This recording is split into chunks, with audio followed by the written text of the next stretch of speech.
informative and useful. I loved it. It's been my favourite. Today was quite a thought-provoking day, I thought. We had 2 lots of speakers at the AV Connections event here at the Barbican, and it was all about deconstructing AV in a sense, to really find out how people use technology and how useful it is in the bigger vision of what companies want to do with AV. So often that's lost.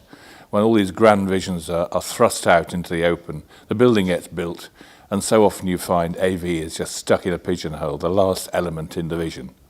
Today, that was turned on its head.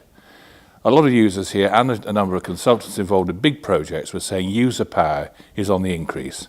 They are driving what technology is installed, how it's used, and the AV industry needs to take a lot of notice of that.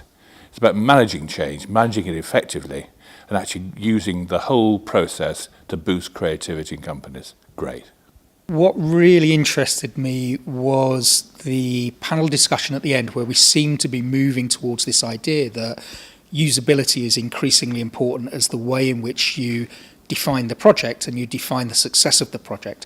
And I felt what we were just starting to come to was the idea that usability can be broken down into a series of elements.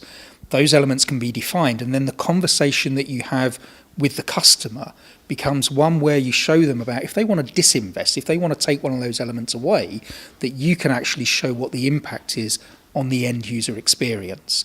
And I came out of this thinking, yeah, that's actually, as an industry, what I think we're beginning to move towards and trying to articulate. I liked the fact that we had a really comprehensive case study from Google, and the thing that stood out for me from that particular case study was 2 things. For a technology company, there are low technology solutions for meeting rooms, and the modular approach to being able to assemble and disassemble meeting rooms in the different configurations.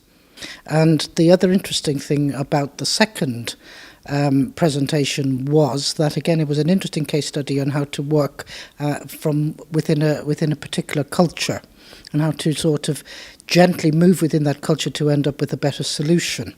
The consideration for the up-and-coming generation, that we need to appreciate that they're coming from a world full of, mobile technology and smartphones. They're very much immersed in this video world, and their expectation coming into the workplace is that they have that same video world to be able to collaborate in.